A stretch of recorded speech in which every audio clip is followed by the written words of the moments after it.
Hey,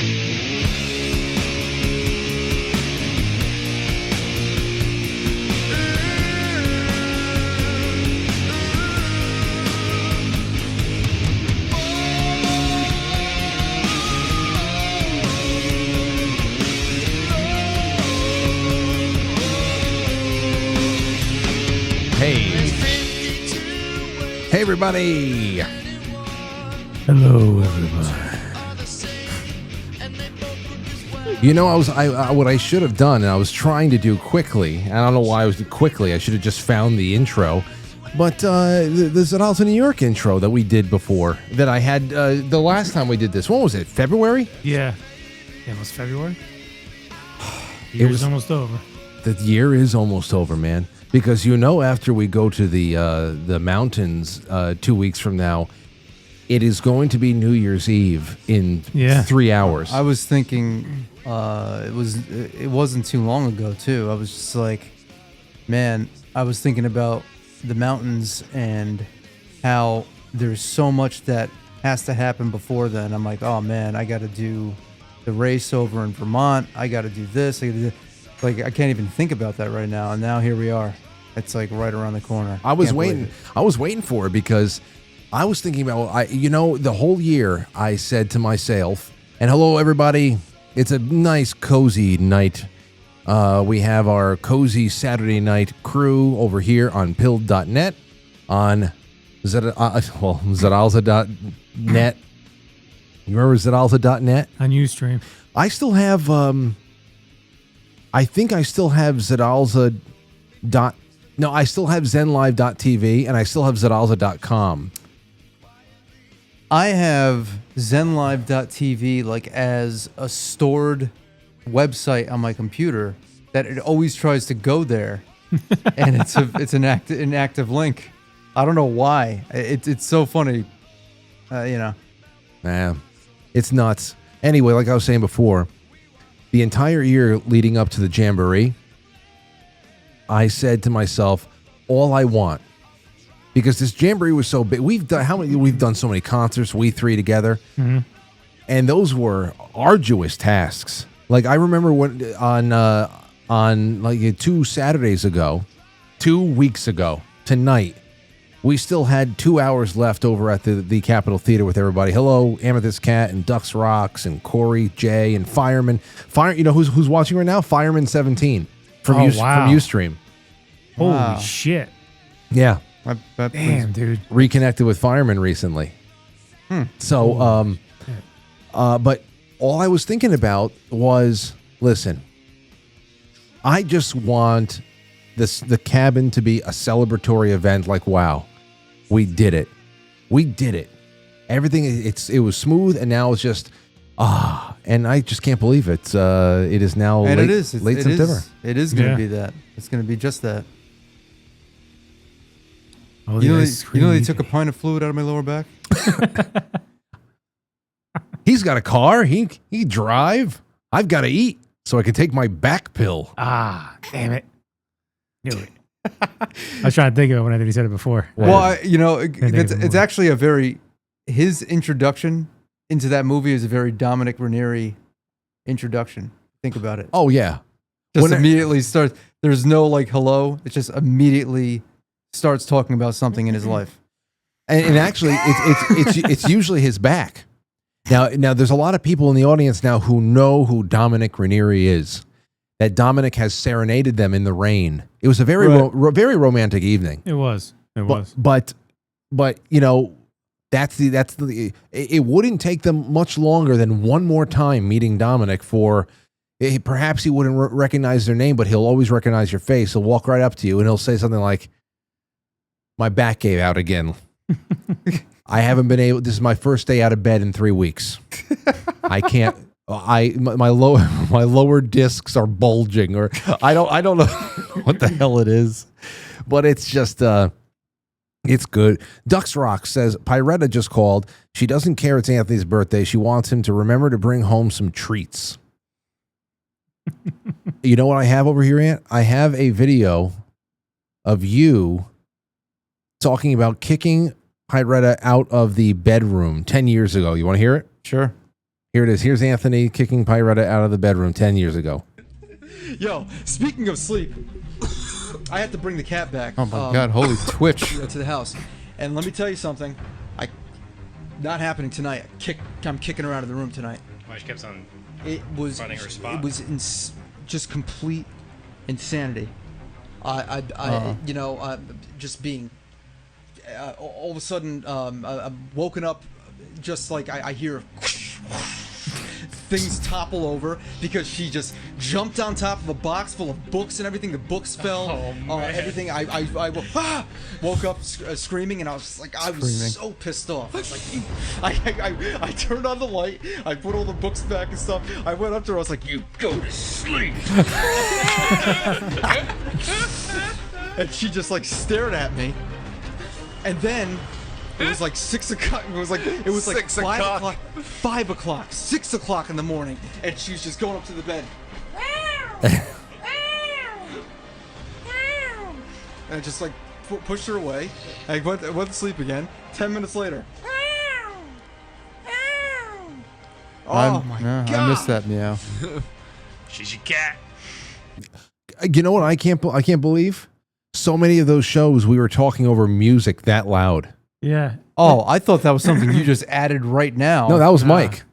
That was but look at the quality of those cameras back then. terrible.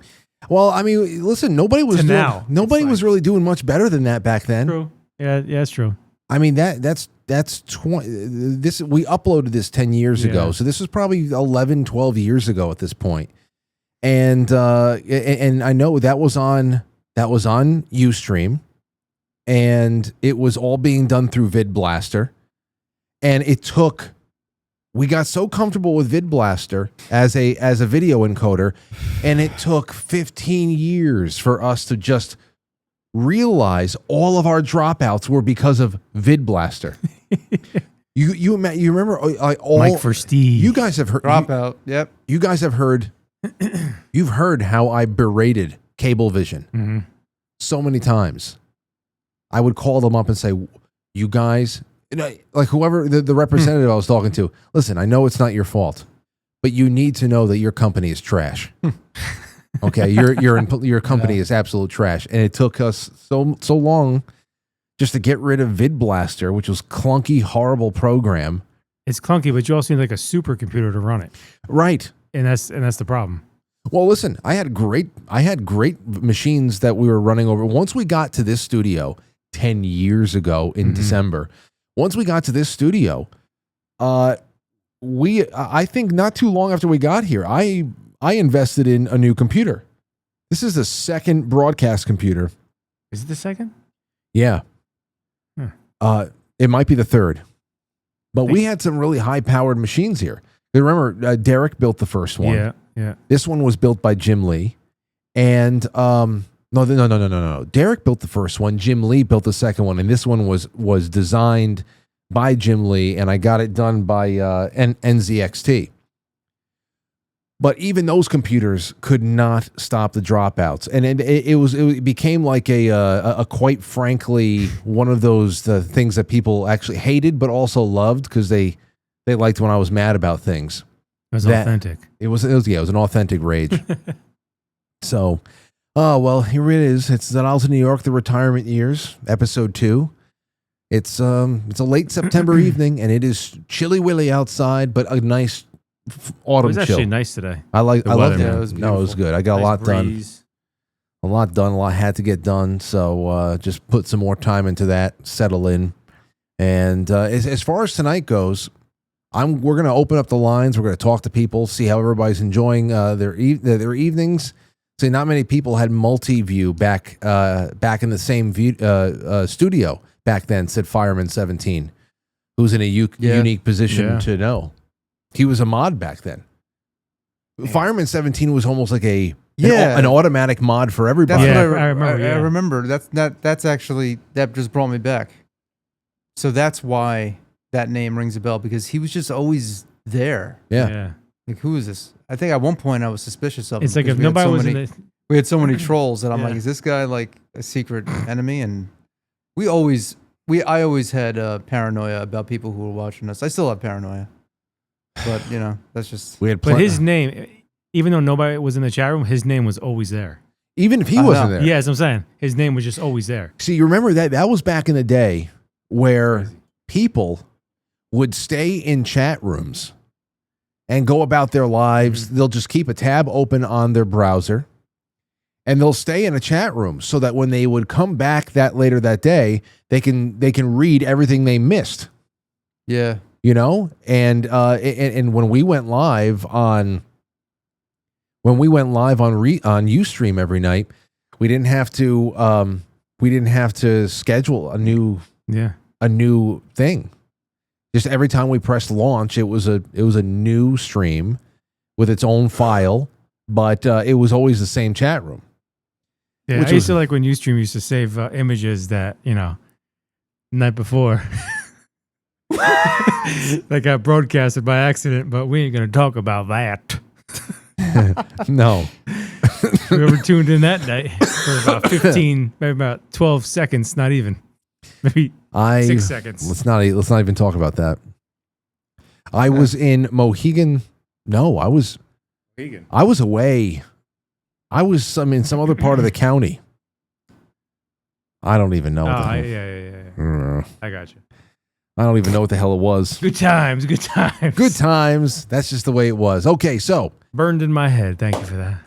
Good times, reckless behavior. I have a bunch of clips here that I want to get through.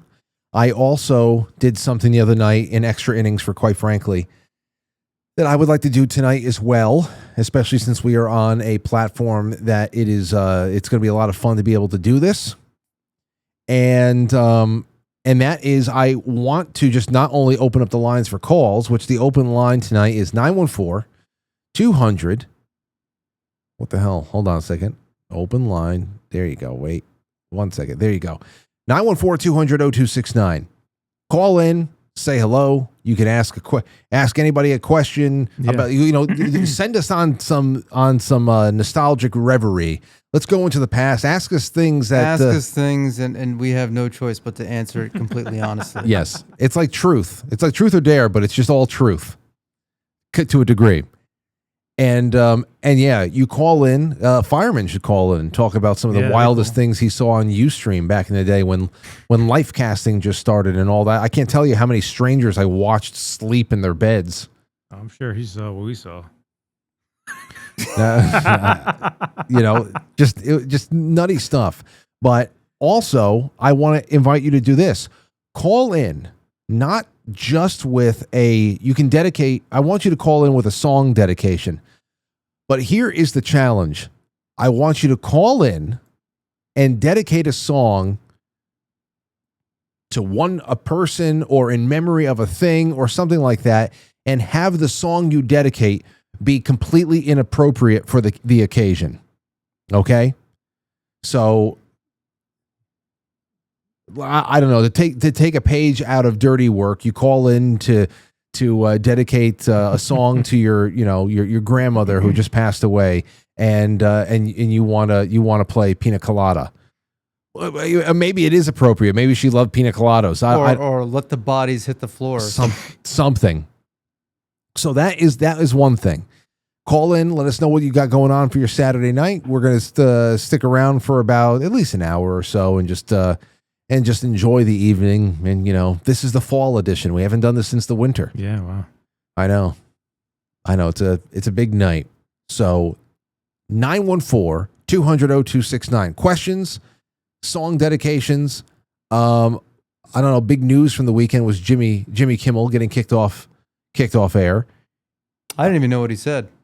I haven't really been paying attention to that. It's like, monologues. It's like, yeah, get the hell out of here. I want to listen to this shit.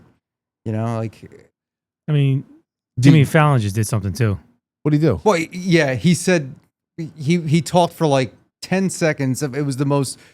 You know what I read from. What I read from his whole monologue was, this guy is so afraid to make enemies with anybody, and so afraid of getting kicked off himself that it's like he just says the most neutral shit possible, and then that's it. No, here's Jimmy Fallon. And I know he comes from a decent. I know people who know. I like Rob. I think Rob knows Jimmy Fallon's parents or something like that. Always went on about how cool they were and all that stuff. I don't. Jimmy Fallon has just always been a kind of, out of all the people who sing for their supper every night, he in late night comedy television, no one outdoes him as far as just singing for his supper. And like you said, tries to be as neutral, but signals that like, come on, he's the type that will go out. I just want everybody to be friends or have a good time, or as a stand up, make neutral, weird kind of vague declarations about how people need help and all that. Yeah. I don't know, but he is probably the most likely to survive this because everybody else is totally out of their minds and will carry whatever bucket of chum they're told to carry. And it's just so you know, what happened with Jimmy Kimmel was not a bad joke. He went up there during his, these screeds, because even Mom was saying, I don't even watch. I haven't watched Colbert and Jimmy Kimmel in forever, because most people, they go up Fallon, for an example, will talk for 10 minutes, if that, couple of jokes, and then by the 15-minute mark, he's behind the desk and the first guest is on. The other people are going on for like half hour sometimes. They just won't stop talking, and it's just like they carry you to midnight, and it's nothing but just diarrhea, and it's all political, and it's like you enjoy it if you're part of that group therapy circle, but if you're not, it's just like, this is what I'm ending my night with. Anyway, he goes up there, Jimmy Kimmel, and it's not even a joke. He said that Charlie Kirk's murderer was some MAGA, white Christian conservative MAGA guy. Like it was an ironic killing or something like that. And it wasn't, even if it was joking, this is the kind of messaging that they've always put out there. It's always not factual, and it serves a very, very distinct purpose. So that's why ABC was just like, can't do this. A lot of ABC affiliate carriers were just like, starting today, we're not carrying it anymore, because it's not about the joke. That's on besides the fact that nobody has an audience anymore. Right. And meanwhile, I'm still not convinced that he actually did it. Yeah, I mean, I don't even know. I don't even know. I don't know what to. Definitely wasn't him. Did you read the FBI transcripts? Yeah, it's bullshit. Like that's my feeling. Well, and it's not just my feeling. I've seen so many people break it down. First of all, what kid his age is referring to his father as his old man? What is this, 1950s? What is this, fucking Christmas Story or something? My old man. The Bumpus Hounds? The Bumpus Hounds. What the fuck is this? And, not for nothing, but I saw this, I was watching a little bit. I haven't gone into depth, but I watched a little bit of the analysis from Candace Owens, just because I was curious. But there was one good point that was made, was that also, what does a kid, a male, when does anyone ever say that they're changing outfits? That's true. Yeah. Like that's kind of that's weird. That's weird wording. Outfits. It was. So, first of all, whenever you go along in life, and you meet people in life, and you're in a room and you're just around a character that you can't really trust. But even if it's somebody that's in a high stress situation, maybe they found themselves in a little bit of a pickle, and they just want to be able to, I don't know, help their situation out. Human beings tend to give way too much detail when they're in a situation where they're trying to lie or layer in so many alibis. You know what it reminds me of? It reminds me of the scene in Something About Mary, when the private investigator, he goes and he knows that he's being listened to by Mary's roommate, and he's talking. He set it up so that he's talking to his friend on his phone who has the script. Yeah. He goes, well, what about all the time that you saved his kids? And And the dog comes and takes the script. And he's like, oh, this is bullshit, man.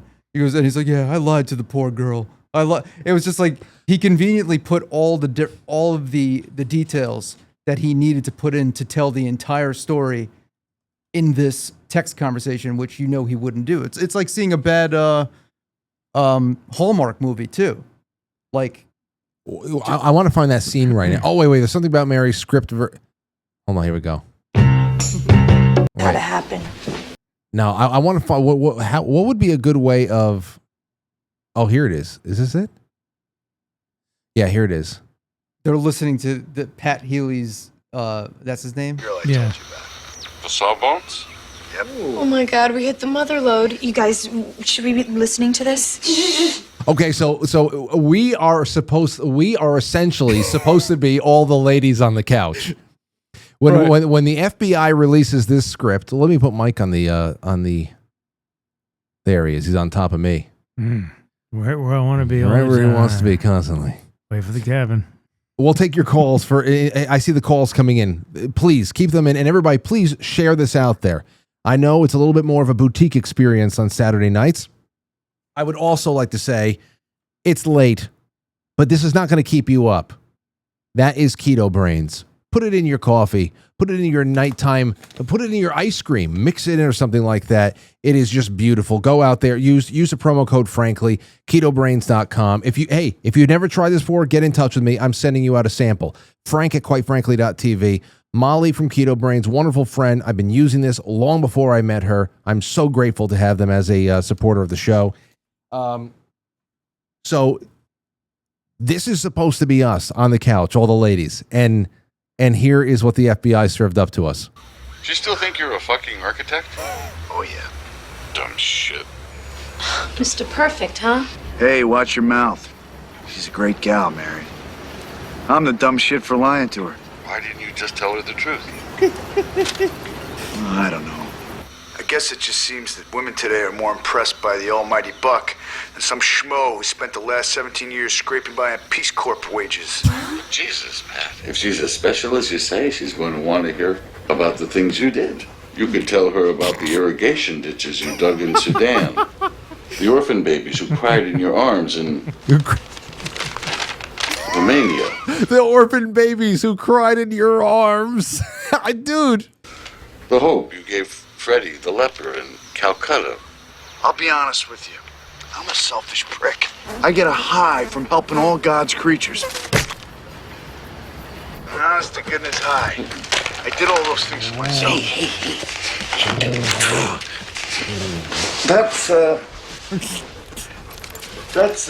That's bullshit, man. Hey, you were on the front line. You remember the malaria, the typhoon fever, that vicious strain of genital herpes? Ooh, yum. Yeah. Okay, there's a part of the dialogue right there. Like, what of the FBI script was like the herpes line? Oh shit, I shouldn't have put that in there. It could have been things like old man, vehicle. When I got in my vehicle, the mixing, squad car. The mixing of squad car, vehicle, drop point, talking about all the times I have to go back and get the rifle. I have to go back there, here and that. Oh, baby lover. Oh, my lover dovey, my lovey-dovey hummy. I cured all sorts of horrible illnesses in third world countries. But the bottom line is I'm not going to use my philanthropy as some kind of currency, especially after what I did. I lied to that poor girl. Lied, man. Well, love will make you do fucked up things. Yeah, love will make you do fucked up things. What a great way to end it, huh? A great point, Ant. That scene is fucking perfect way of talking about this thing. But the thing is that people just, I don't know, people, there are a lot of people who I guess they eat it up. But I've seen more people from every angle, more skeptical people than anything. Like I'm not seeing anyone who's really buying it. I mean, there's obviously a whole bunch of people who are saying, who are criticizing this kid. It's like, oh, kill this kid and firing squad this and that. But most people that I see are all saying the same thing. That's something that it's bullshit. Yeah,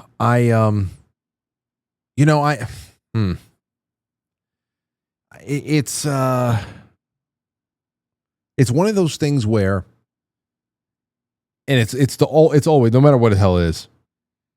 I mean, it's possible. Like, it's possible. It's possible there's an aspect of it, because there's one thing here that you have to understand. There's always, it seems, with something this high caliber, there's always some sort of a familial tie to a spy agency. Like the Aurora. We were talking about the Aurora, Colorado shooter in 2008, around the time like Heath Ledger died. Oh yeah.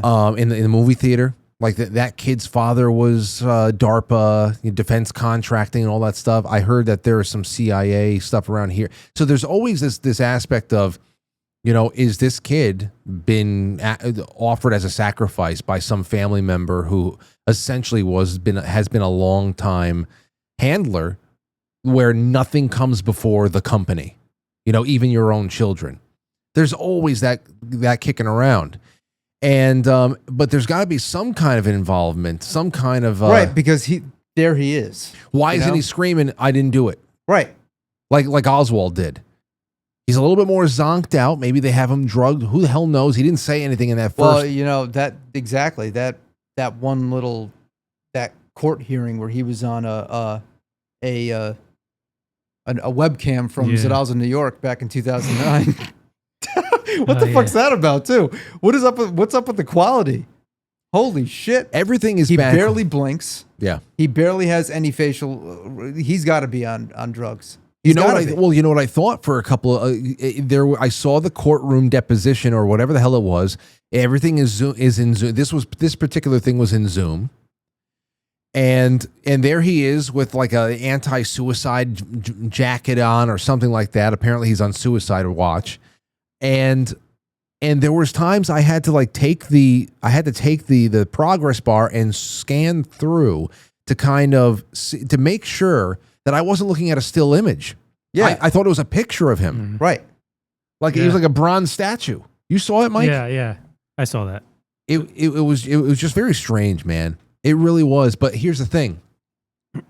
All of these pieces invariably are pieces that people people you go to work with, people you're in your groups of friends. When something is so big that even if you didn't know who Charlie Kirk or anybody in his position, a high profile event like this happens, everybody's talking in their little groups of friends, and they have different backgrounds and all that shit. And depending on what pieces have been presented to the public, everybody's arranging the pieces differently. Right. And people are a little bit more dedicated to their interpretation of events, and they think it makes the most sense. And a lot of the theories are totally valid. Some of them go to the highest levels of world government and all that other stuff. And the other stuff, and the rest is just low level. Is it's just a mentally disturbed kid who is at the very least the damaged by the culture that has been made intentionally sick. No matter what it is, where you stand and what your the most likely theory is for you, when you read something like this transcript, everybody's like, well, this is bullshit. And if this is bullshit, if you lie about the little things, if something is not kosher about the little things, then what the fuck? And then at that point you go through this long bargaining and denial phase of just accepting you're never going to get the full picture. Only this is a different situation than we've ever seen. I can't think of a more unbelievable situation like this. And it's I think the reason that it's just completely, it's earth-shattering, because this is such a nightmare scenario that you would see something like this happen on, I don't know, Homeland or something. This is not real life. The fact that I mean, like, okay, someone gets assassinated. It's, you know, you catch somebody walking out of a building and they get blindsided and someone comes up kind of like Ronald Reagan or something and there's CIA all around and stuff. But this is like public stage, millions of people watching, thousands of people there, mid-sentence, like what the fuck? And that's why no one's going to be able to let this go anytime soon because, like, you know, I think even people who are, you know, celebrating or whatever, they I think for some of them, I think it's a defense mechanism for themselves because they don't know how to deal with what the fuck they saw. You know, some of them are just lost cause, but you know, it's just so unbelievable, and it's like it's what do you call an anomaly. It's an anomaly. Yeah, good job, Mike. No, I'm trying to think of existential. It's creating this existential crisis. Even for me, like I'll be doing good. Like I was driving back from the city last night, and I was having a good time, and then I'll just have flashes in my head of the shooting because I've seen that footage too many times, and it's not, and it's because of how unbelievable it was for me that I was just like I couldn't process it. So that's why I've since stopped watching it, but when it first happened, I was so shocked that I could not process what I was seeing. When it first happened, I thought it was AI. Right. I thought it was AI. Who do you think shot him? Here's a soldier in front with a palm gun. You could say that. Many people have. A guy on the side. People think that there's hand signals and coordination. Yeah. At the very least, there was one person in the audience, right there, smack dab in the middle of the audience, whose first inclination was to stand up and celebrate. Yeah. So I mean, that's such a weird reaction too. It's a weird reaction, and you know, you driving home from the city last night, and that playing through your head is exactly the point. You know, to a lesser degree, let's think about Kennedy. They just wanted Jack Kennedy off the earth. Obviously, there was shock value there. They sacrificed this guy. It was a shooting gallery in Dallas in 1963. But, you know, it's not like it was all on television and people were watching it together. If it weren't for Abraham Zapruder and that 8mm film that was shot from the grassy knoll, it's like that's the thing that replays in people's heads. But this, it's offered up to people as a, you know, everybody was going to get traumatized by that. Didn't the passenger guy shoot him? See? Wait, so what I'm talking about. This is a very popular thing. Even people like Bill Cooper, Behold the Pale Horse. He was on that line of thinking that the driver in Dallas in 63 was the one who delivered the kill shot, despite the fact that many bullets rained down in Dealey Plaza that day. At least 7 shots came down from different vantage points. That they set up a shooting gallery, and again, all different types of people. And some people, I tend to believe that with Kennedy, the most likely thing was that the kill shot was from the storm drain right there. And but some people they don't even want to listen to. They actually think that you're a shill if you don't believe that the driver turned around and shot Kennedy. And but that's what it's gotten down to is no matter what the hell it is, this was an operation. And it wasn't the guy that they pointed to. It wasn't Oswald. It's ridiculous to think that it was Oswald, that this magic bullet like did a U-turn inside of the cabin of the car and hit a number of people in there. And that it was just one shot, especially since you can see that the Zapruder film, President Kennedy first going for his throat. You know, like holding his throat. First shot went through his throat from the front. Even if 2 came from the back, the official story was 1 shot. Right. And at that point, fuck everything. Perhaps we will come to different conclusions, but this was a controlled operation, and the official story is being pushed. There's no skepticism from those who are giving us the official story. So they must be in on it. There's no skepticism there. There's no willingness to adjust for new information. With JFK, the official story is that. And we can't trust you now.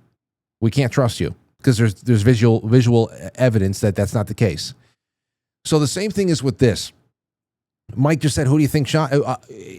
I don't know. It's very important that there was somebody straight away that everybody can, right now, give their full attention to. The circumstances for what got him up on that roof, whether it was a love affair, whether it was whatever, who knows? But that was a necessary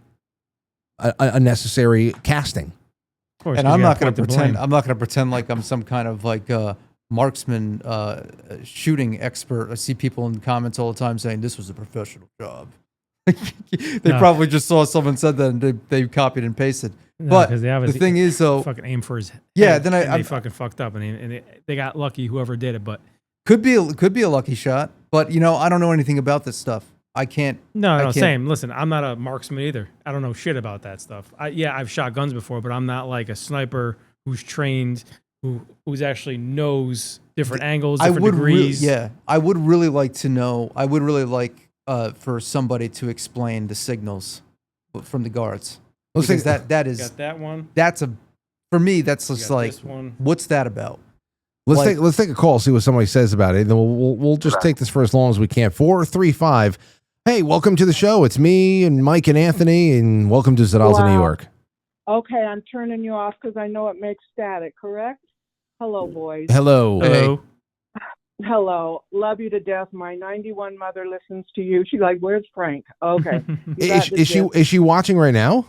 No. Okay. You guys, I got to tell you, you got to look at, I get excited, Laura Trump and Pam Bondi, who have always been suspicious of Pam Bondi looks like a friggin' lizard lady right now. I'm not kidding you. Well, Laura Trump looks like she's just all out of whack. Anyway, believe me or not. Boys, it's time to get right with Jesus. I live in Utah. I live in southern Utah, so St. George. I just live outside of that, right outside of Zion National Park. I went home to bathe my dog and see my husband, do a doctor's appointment, and had to turn around back to take care of my 91-year-old parents. I had an incredible drive with the Lord down the road, and he just signs like the Hebrew shin is in the clouds and valleys, and I'm listening. Marty Gatz, he's my Christian, I worship on when I drive. It keeps me calm because you can tell I get excited. Am I okay still? I'm just going to wham this out. No, you sound fine. Go ahead. Okay, thank you. So I had a great drive then I had one day at home to go to the doc, get the dog done, and Charlie's shot. So ruined my day. I was sickened. I have to get on the road back on the 11th to come back up to Salt Lake City. I see Psalm 23 before I leave. A woman I watch on YouTube said, beware, we wrestle not against flesh and blood, but against dark powers, principalities, powers of the air. And if we don't remember that we wrestle against those dark powers, we're going to be deceived. I believe we're totally I know we're being deceived. It's all over the place. Anyway, as I drove home, when I worshiped all the way, it was all the right music. I listened Psalm 46, just Psalms to the Bible, to music, and it calmed me. When I got to my halfway point, I got to Marty, and then when I hit the valley, I love this mountain. It has all this meaning to me. She's Mount Timpanogos. It's where Robert Redford just died. It's where Charlie was just shot. There's the first university you come to Mormonville. I'm in Mormonville, and all the symbolism, and the Masonic signs are around, and So essentially, you're just saying that you're just mimicking what we were saying, that you've got to simplify, because you can okay, get. I'm so sorry. You're right. Okay. No. I am so sorry, because I just turned you on. I said, Lord, lead me. The synchronicity in my life right now, I can't even tell you, it is off the charts. But Lord, when you acknowledge his ways in all your goings, acknowledge him, and he leads your path. It's true, and he speaks, and he's in this matrix too. The dark powers do it one way, and the Lord does it another way. And when I passed Provo, the dark, I've never seen her look like, just dark. And all I could say, like in Revelation, last book of the Bible, whoa, whoa, whoa, whoa, whoa. I get you. Yeah. Yeah. Dark, and I was in the valley of death, UVU, Provo, and then I come and it's some, I'm just telling you, it's real. Watch Laura Trump and Pam Bondi on Fox. Okay. Well, then they do not look. Huh? Well, I'll take a look. Yeah, you guys. I mean, bless your heart. Well, thank you, thank you so very much. I mean, there's like I said, I don't know about that whole about what's been on Fox or anything like that. We're not really looking to go too deep into this. We're just talking about. I think everybody is just no matter how outside of all of this stuff people are, every once in a while there are galvanizing events that just kind of bleed over into circles that with people that normally don't pay attention to anything. And there you go. I totally Looks get. can be deceiving. It absolutely could. All right, let me see here. Hello, everybody. Yeah, the 815. You're on the air. Go ahead. Hey, Frankie Val and Hey. Mike. How you fellas doing? Who's this? Anthony's here too. Hey. Hey, Frank, it's Dean. Dean. Okay, so I got a few things on load here, and I'll button it up with a nice song request. Oh. So anyway, so you guys are talking about this whole event that happened last week. I just find it really crazy that it's so easy to find scenes like that now on the internet, on social media. So back in the 90s, when I was raised, you used to have to you had to be 18 years old, and you went to a video store and you rented a video called Faces of Death. Oh, if boy. You wanted to see that shit. Yeah. And now here I am, before I even knew what happened that day. I'm just looking through Twitter, sitting there waiting for a train to pass. I was still at work in the garbage truck, and I'm like, what the fuck? And it's so, and even like a week or two before that, you had that poor Ukrainian girl on that train or on that bus, whatever it was. Mike, you see that too? I saw that. That's terrible.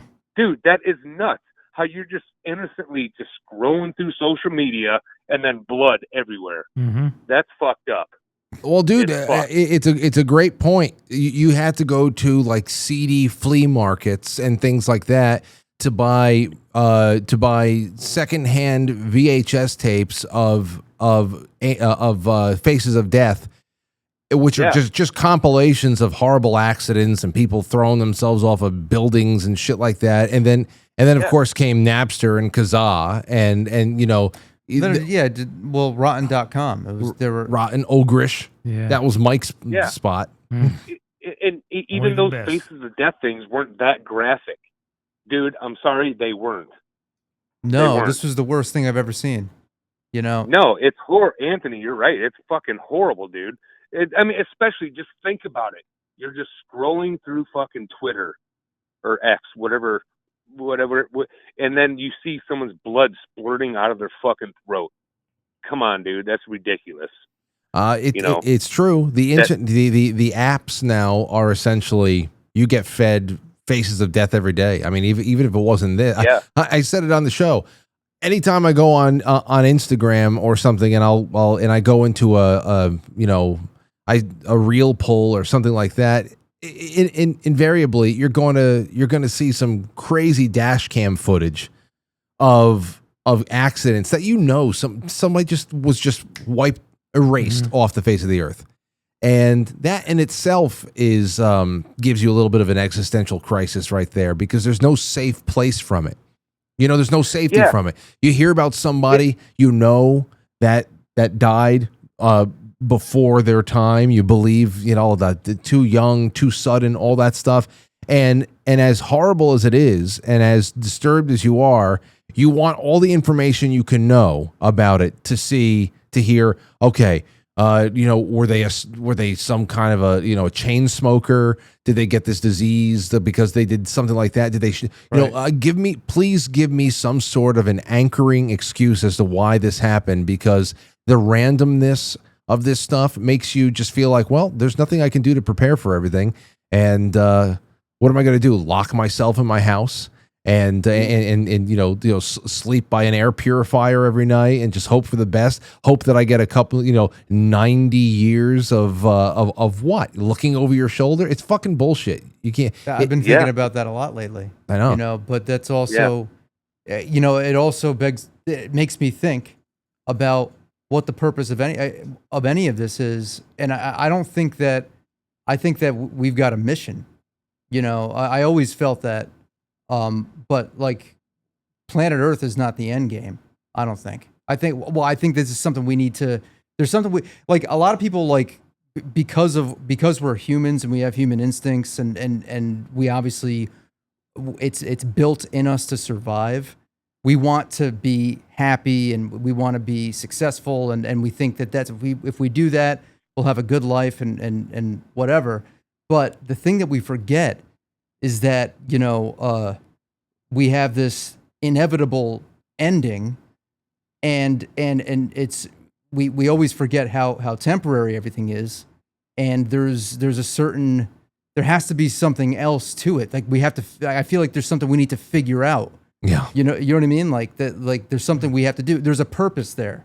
That's up. And I'm the more I think about it and the more I get older, I realize the purpose is bigger than anything we can even think up. It's not about us. It's something way bigger than us. Yeah. Oh yeah. Yeah. And I guess, I don't know. My point is seeing the violence just so at your fingertips like that is ridiculous. And Anthony, you're certainly correct. There's a lot more going on here than what we'll ever know. Perhaps we'll figure that out when God taps us. I don't know, but I just think it's crazy. Yeah, Dean. Listen, wipe the taste out of our mouth for a second here, and make a song. Make a song request. Okay. The other day on Thursday, Frank, I tried to call you on Thursday. Obviously, it was busy, but my wife and I celebrated our 15th wedding anniversary. Congratulations! Very nice. 3 kids later and 2 properties later, 15 years going strong. And my request to her is 2 Live Crew, Me So Horny. Oh, this is what I'm talking about. That's great. This is what I'm talking about. I want people to call in with stuff like that. It's not even that. It's not even that inappropriate. It's actually kind of appropriate. Here it is. I'm going to say this. You guys drop the fucking Charlie Kirk talk for one night, please. No, we are. We're just. No, I'm not talking to just you guys. I'm talking to the audience. Drop it. Call in and tell your wife, me so horny. Yeah. Something. Exactly. You know what I mean? Grandma got run over by a reindeer. Grandma got ran over by a reindeer. Well, Dean, thank you for you put us on the right track. Thanks for the call, and I hope we get more coming in. Absolutely, Frankie. Love you, buddy. All Love right. you guys, Mike, and see you. All right, too, man. Have a good one. See you later. Here we go. I will say, I don't blame people for not dropping it. I know. How can you?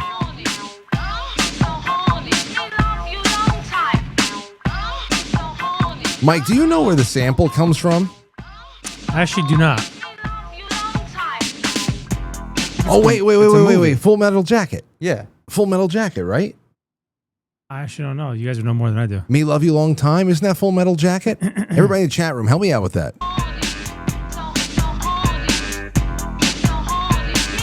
Oh, yeah, you're probably right. 2 Live Crew. Sitting at home watching Arsenio Hall, so I got my black Arsenio Hall. for a freak to call. Picked up the telephone and dialed the 7 digits. Said, yo, this Marquise baby, are you down with The it? oversized phone. It's so 90s. Knocked on the door, not having no idea of what the night had in store. I'm like a dog in heat. There's so much ambition in the 90s with the music videos. Yeah. Because, like, you know, MTV was brand new, basically. So, like, you know, everyone's like, hey, let's have fun and make a video. And they got creative. That's why, like, 90s had such creative videos. You know what it is? It was not only ambition, but it's people enthusiasm. Enthusiasm, where you're having some fun with, you're slinging some fun around, and oh damn, some nice rumps. I just saw some rump. AIDS was big back then too. What's that? AIDS was big back then too. Especially around that time, 100%. AIDS was really, huge. Was really, really big around that time. Huge at the time. Let's take a call. 309. What's going on? You have a dedication? You have any other thoughts? Saturday night thoughts? Go ahead. I did have a question. Thanks for taking my call. Frank, Mike, Anthony, how you guys doing? Hey, hello. How you doing, man?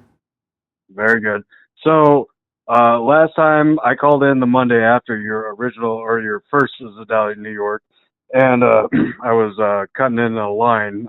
I was painting, cutting in the ceiling line, and Mike kept saying something that made me laugh so much that it screwed up my cutting in my line. So I have to ask, Mike, are you still coming? I'm always coming. Wait, what did he say? Wait. I want to remember this now. Wait, I'm trying to remember this too now. Yeah, okay. Well, simply put, the first Zedalza in New York, I can't remember the bit, but Mike just kept saying he was camming, and I was listening to it on a. Sorry, wait, give me 1 second. I was listening to it on Monday, and simply I could not cut in a straight line because Mike was just coming so much. It just screwed me all up. The hell could this have been? This was back from, well, we're talking about February now, so yeah, I don't even remember it. Was it an old clip or was it some kind of a? It could have just been Mike. Well, and Mike or Frank, you said you had some clips about, like video clips of Mike's previous comings. I think you did not show him that night, but No. you know, maybe you have something that I don't remember. I will take a lot. I mean, I'm trying to think of what the hell that could have been. I on some extra innings, I have shown certain clips of Jaws. Mike, were you around when we played Jaws? A little bit of our movie rips of Jaws. On your show? Yeah. I don't know if I was. I don't think Mike was on. You know, so maybe I'll dip into Jaws in a little bit, just because Mike is here. I also have over here Independence Day. I have Independence Day. That's what we should watch. Okay, I'll put that on a little bit. I'll put the Independence Day on. I also have Halloween, the Halloween party 2008, where we shot it at Crawford Park. Okay, let me do that a little bit. Okay, thanks for the call. Is there anything else you want to dedicate? Yeah, you know, you wanted to kind of like a crazy call in for a request. Yeah. So I just recently had someone in my life who passed away. Okay. Sorry about that. Thank you. He was a kind of an important religious part of my life. So Bad Religion by REM. By REM. Okay. Yep. All right. Bad Religion. Or Losing My Religion. I'm sorry. Losing My Religion. Bad Religion. That's another band. I was waiting for a Bad Religion song. Yeah, not Godsmack. Okay. Losing My Religion by REM for your recent loss. All the best to you, and thank you so much for the call. Hey, take it easy, guys. Bye. All right. Take care. What do you guys think? You know the thing about REM. Have you seen all the things getting around of somebody put out an REM song and it was just pretty much background to a still shot of Donald Trump. Yeah. It was Losing My Religion, and it does kind of sound like him. It's crazy. I never really had the. He probably loves that. The connection of Michael Stipe. Michael Stipe loves. I'm sure he loves that. Yeah, here it is. Just think of.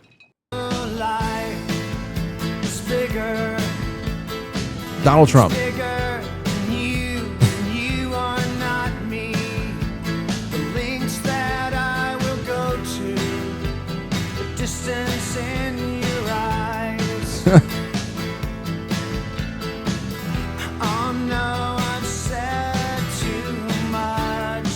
It's crazy seeing these people young again. That's me in the corner. 1990s. 90s. There you go. 90s. He's definitely radical, right? Yeah. The Michael Stipe is a huge Nazi. Huge. Oh no. That's a good. See that clip right there. You know, that's what I'm saying. No, it's not. It's not. Well, yeah. Well, that's why Jimmy Kimmel lost his show. Here, take a listen to that. Here is the speech. Then now, just playing this alone is going to prevent me from being able to put it on YouTube, but I'll be able to play it on Rumble on October 3rd. But here is somebody did an AI video of Kimmel just essentially saying he's gone. Well, apparently Disney has pulled my show off air indefinitely, probably because I'm a human garbage woke piece of shit that deserves it. Oh, and also I should go fuck myself. Democrats are a bunch of losers, and most of them, if not all of them, are retarded. Oh, and Trump will run and win again in 2028, and there is nothing we can do about it. So anyway, fuck me and all the libtards. Thank you. See, I don't even. I thought that maybe he actually said that as like a sarcastic, As a joke? As a joke. So no, that was AI then. Yeah. Unfortunately, it was. Oh, here's the first Zedalza New York clip I'll do. You know that we had. I haven't seen this in a while. We had we put up a video 15 years ago for the Zedalza New York, the information page. I guess to tell people about us. Here it is. It's all private. It's privatized. We privatized most of the things in our lives after Anthony went viral to protect him. This is we just blanket. Okay, everything's going private. I can't wait to see what's in here.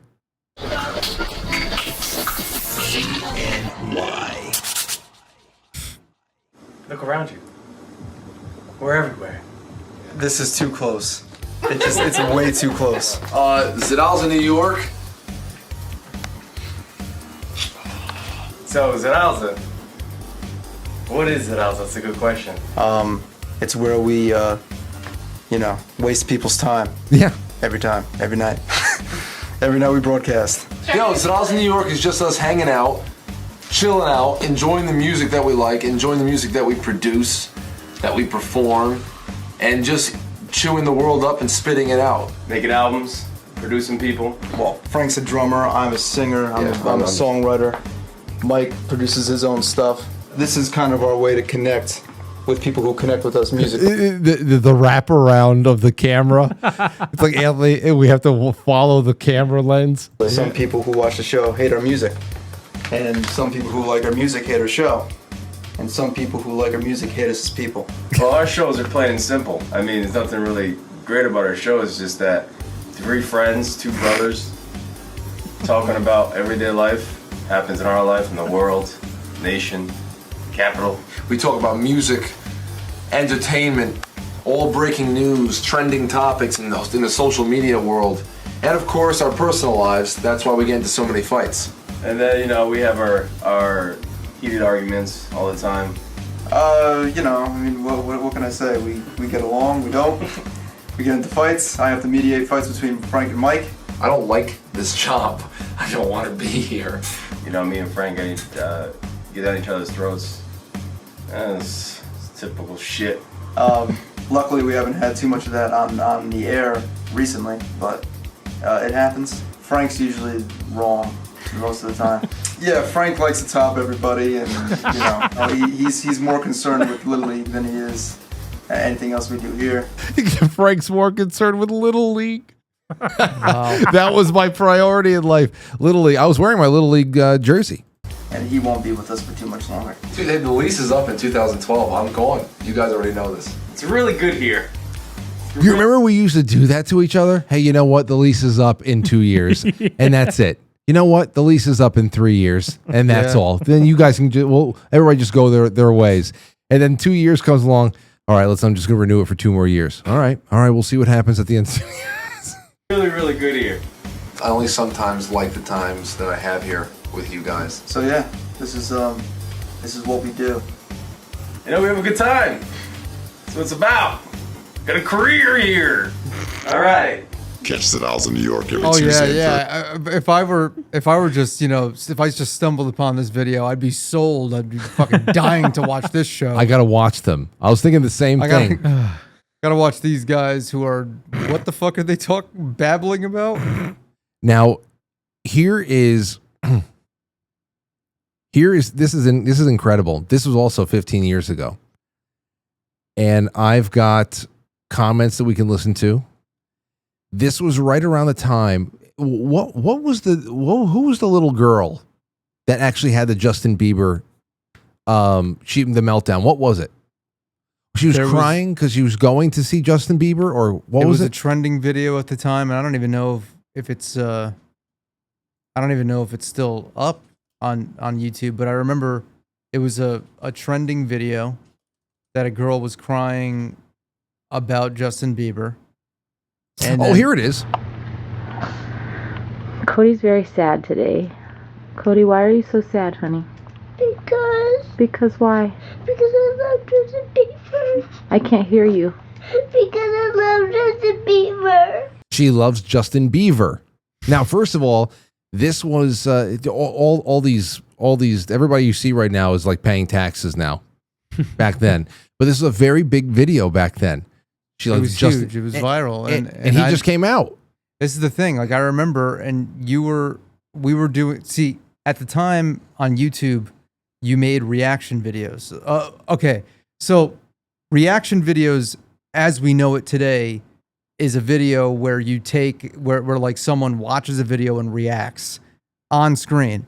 But reaction videos back then was that you literally there was an option built into YouTube to react. Remember, like you react to this video and like you talked about the video.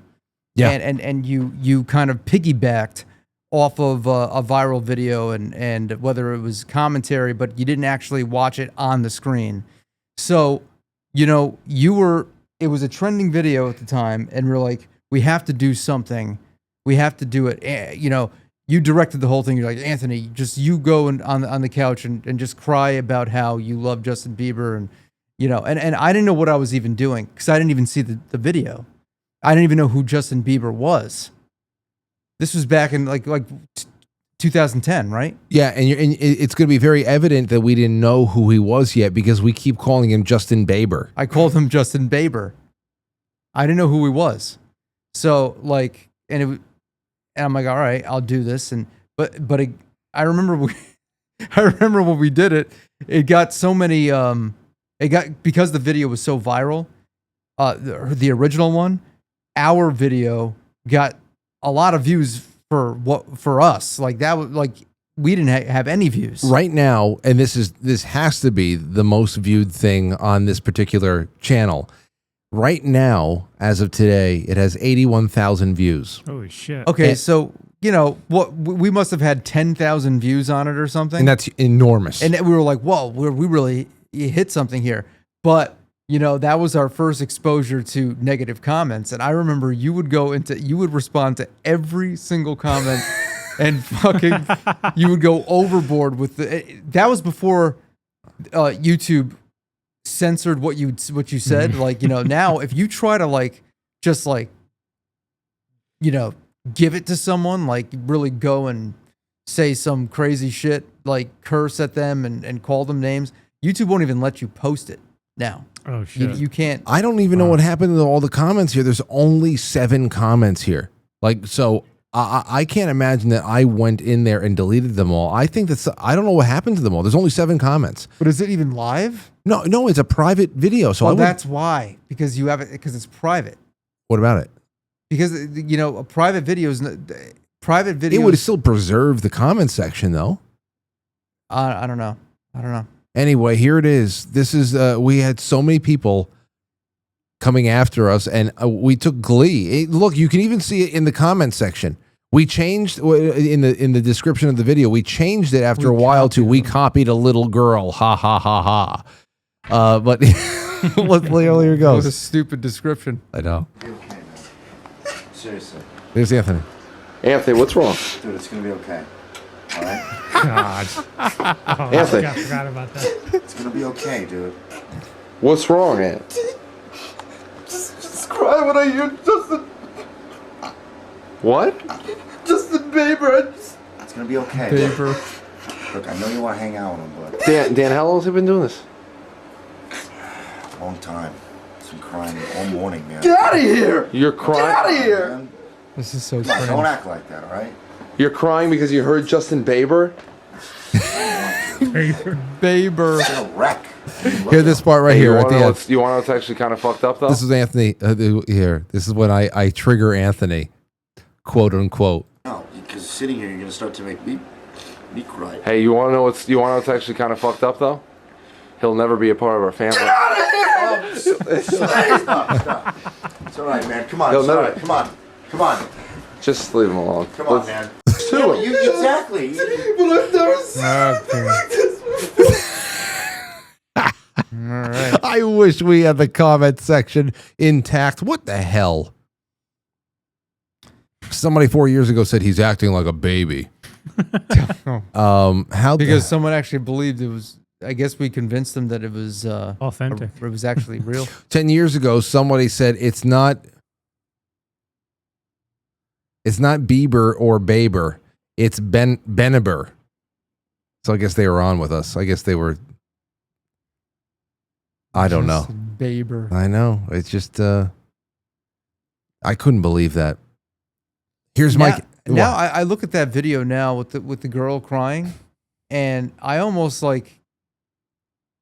feel, well, maybe it was organic, but I wouldn't be surprised if something like that now is just marketing. It could be. It could be. But back then also, too, that one right there is kind of it was a lot more closely related to the whole Charlie bit me one. You remember the Charlie bit my finger? Yeah, well, that was still around that same time. It was, what, a few years removed from it? Not even? So, yeah, that was just the kind of video that would get viral, go viral on YouTube at the time. Yeah. It was very user oriented, like just like regular people putting up unedited videos of things like that. That's what all YouTube was.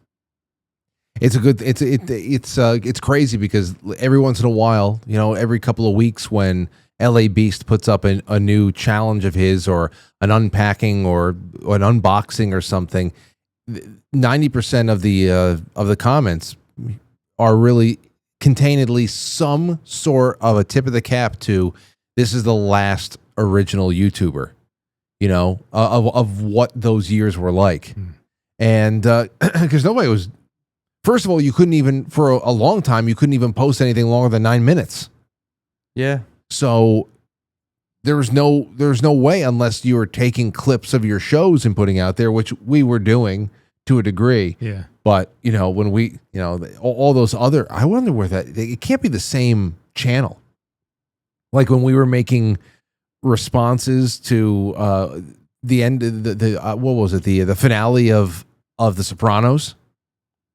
We were doing things like that where I'd be sitting there with my guinea tea on, and you guys would be standing behind me like sentinels. So stupid. Like sentinels, waiting to scream things. Most of the time we didn't even say anything. We were just sitting there. No, it's crazy. Here we go. 662, you're on the air. Go ahead. This is Fireman 17. Fireman, what's going on? What's up, dude? Well,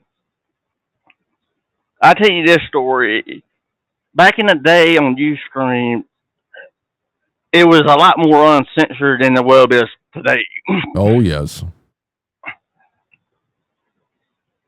Because I've seen a lot of stuff that today you wouldn't see. And I remember when y'all used to do movie nights on Ustream. Yeah. In fact, I'm going to do that. I'm going to pull one up right now. So you remember the movie nights, and you know the best thing was about that Fireman is that still there was some kind of protection that these, like, you know, Justin TV back in the day, or Ustream. Brad, we because we knew Brad Hunstable, we would get in touch with Brad. We'd say, listen, Brad, can you make sure that everybody on your team over there at Ustream whitelists the Zedalza channel, because you know we would watch movies and rip them apart, or we would listen to music and stuff like that.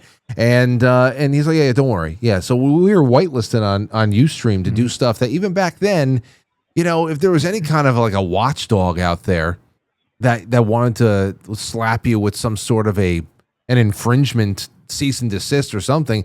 Yeah, I mean, we were still breaking the law. You know, it's not like we weren't breaking the law.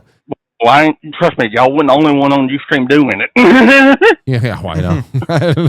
I know. Yeah, I you know what? I forget you having a Southern accent, Fireman.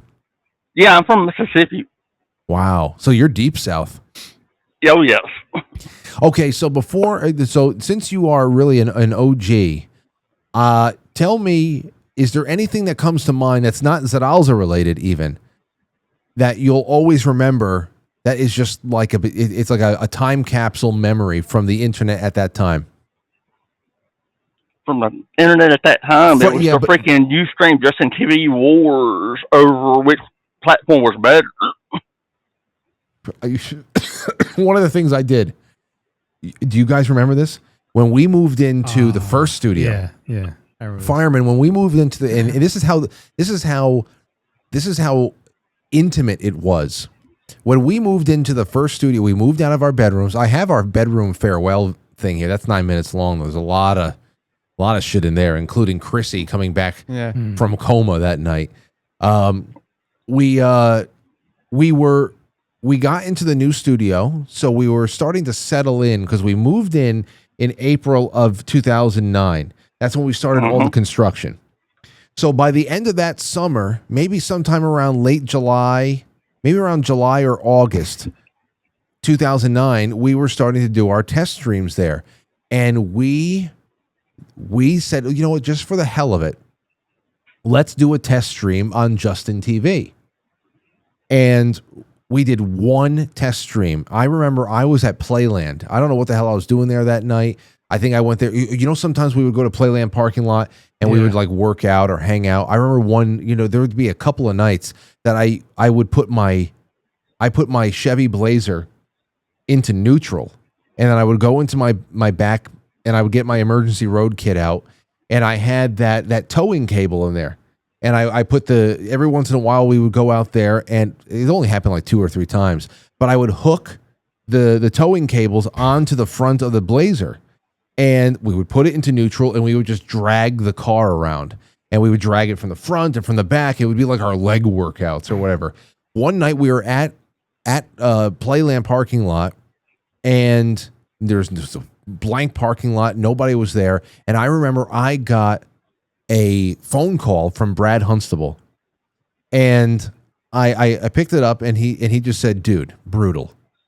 And I knew exactly what he meant. He found out that we did a test stream on Justin TV, and he felt so betrayed. I was like, "Bro, listen, we were just doing we were just doing tests, and we just wanted to try different platforms. I had to like, trust me, you're our boy. We're staying on Ustream. Don't worry about it." So I know the wars just there was clans that had formed with that. Oh yeah, damn. I remember that. I know because you know what was Justin TV was this is when there was like influencer war. We were never considered influencers. We were always like hogwash, you know? Yeah, it was like back in, it was all about trying to get like the major people like iJustine and all of them over to Ustream that was using Justin TV. Yes. I was just going to bring her up. iJustine. What is she doing now? Well, she came over. Didn't she come over to Ustream for a little bit, Fireman? Yes, she did. Matter of fact, I got screenshots of her on Ustream. They lured iJustine away from Justin TV to come to Ustream for a little bit, and that was very shortly before I believe she got a deal from Apple or something. Well, she got a deal with Apple and YouTube. And YouTube. That makes sense.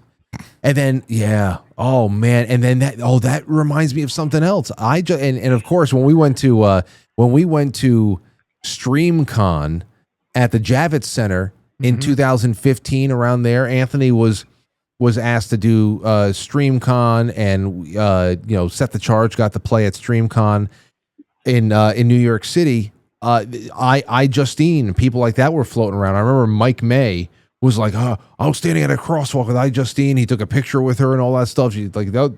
Either way, those are people you don't even hear about anymore. Well, yeah. I mean, I just looked her up. She's still going. I mean, and she still gets views. She's got over 7 million subscribers on YouTube. What does she do? She does like I'm looking right now. It says like iPhone 17 Pro unboxing, iPhone Air She's unboxing, unboxing videos. influencer. Yeah, she's a tech. So it's all unboxing videos, AirPods Pro, new Apple Watches. But she still get. I don't know.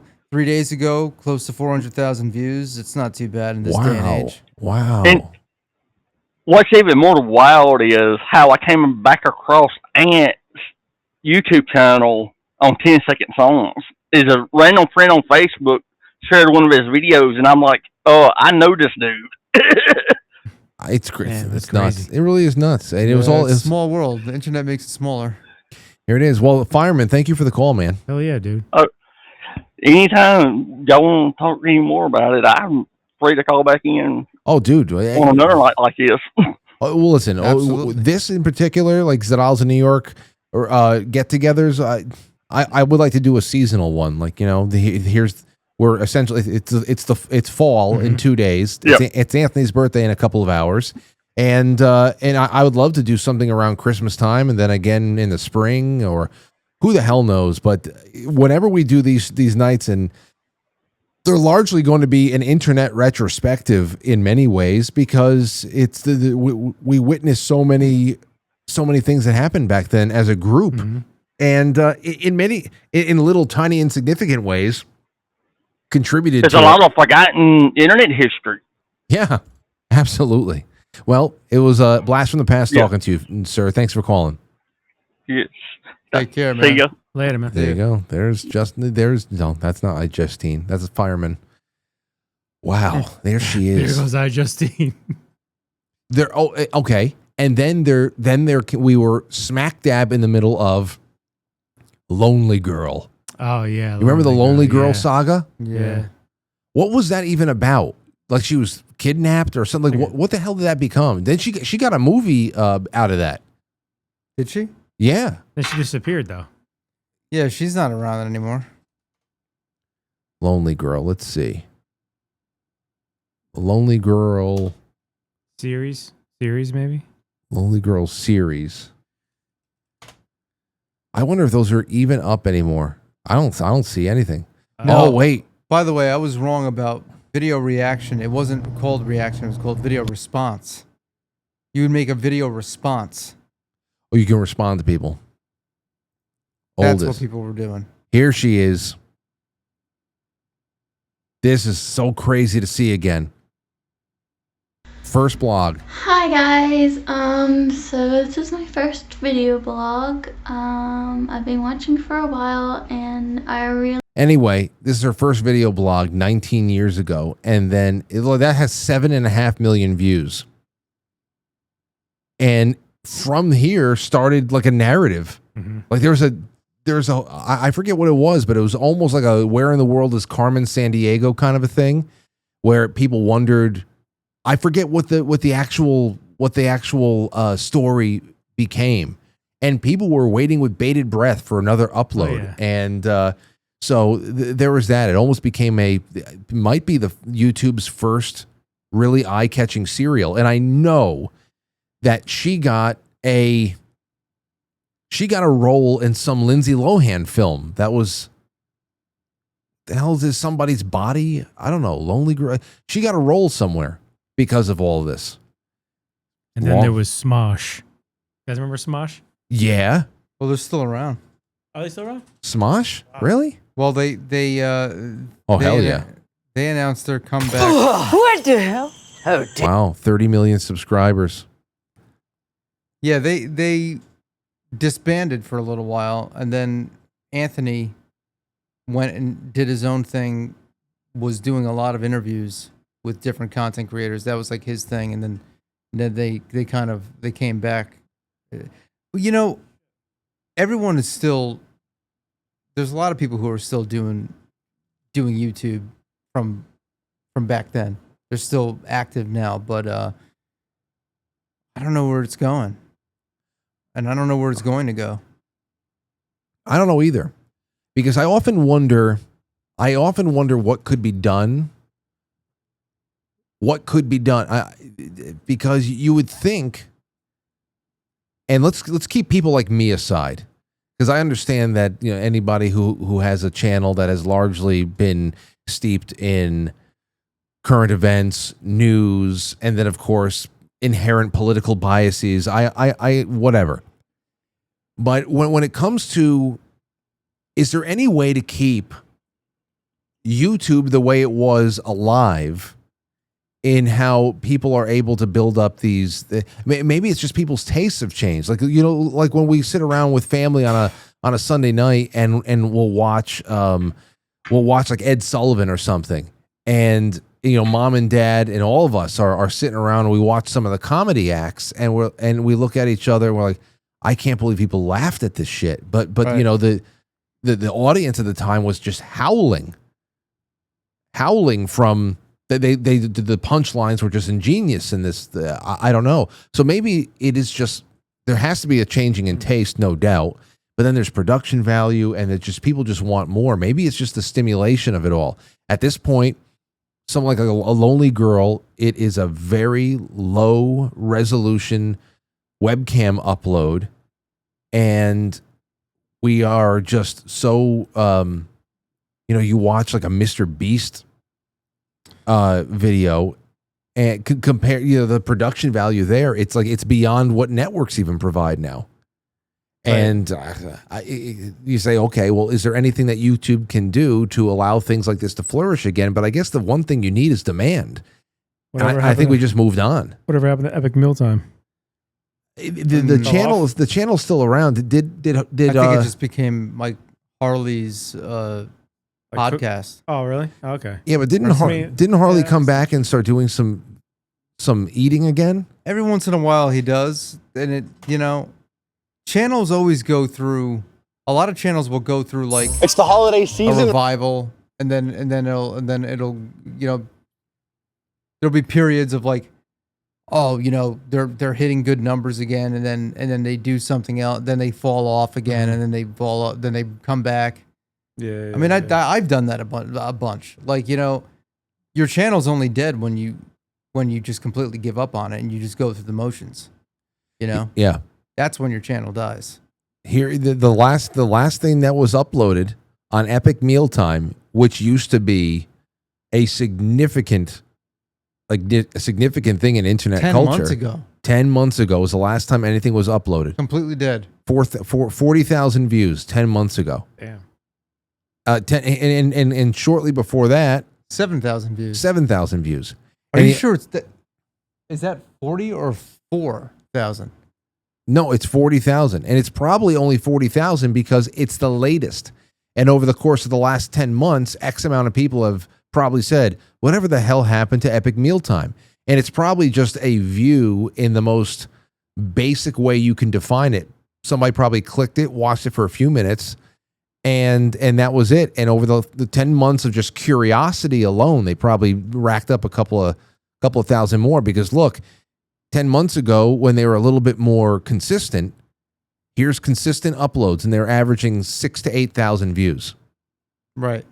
And that is from a nearly 7 million subscriber channel.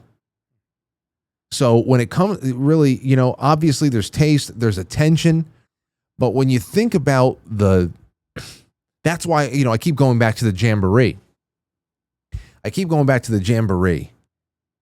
We, over the last 20 years, of doing things on the internet, whether you are a viewer or a streamer or anything like that, whatever the hell the tenets of your little project is, we've been desensitized to numbers so long ago, so long what they actually mean, and then of course, who the hell knows? Like, you would imagine that even if this channel were dead for 10 months, if they uploaded something, you would think that a significant portion of 6.7 million people would get some kind of a notification, and just by the mentality of throwing some shit up against the wall and seeing what sticks, they should get 100 million views. No, I mean 100,000 views. 100 million views. You would think logic would tell you that you would get 100,000 excuse me views, but it's just not the case. That's just not how algorithms work. I know. Yeah. Which is ridiculous. And it's also I wonder about why platforms wouldn't want that to be a little bit more of something that it was an investment that is coming back and But you have to also think that out of all those 7 million people, how many people are inactive? How many people are even alive anymore?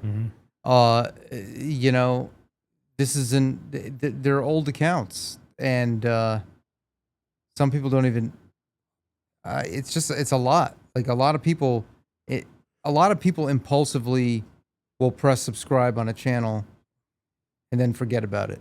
Yeah. And they're subscribed to like hundreds of channels. And it really is up to you as a creator to keep making engaging content. That's an art in and of itself. Like if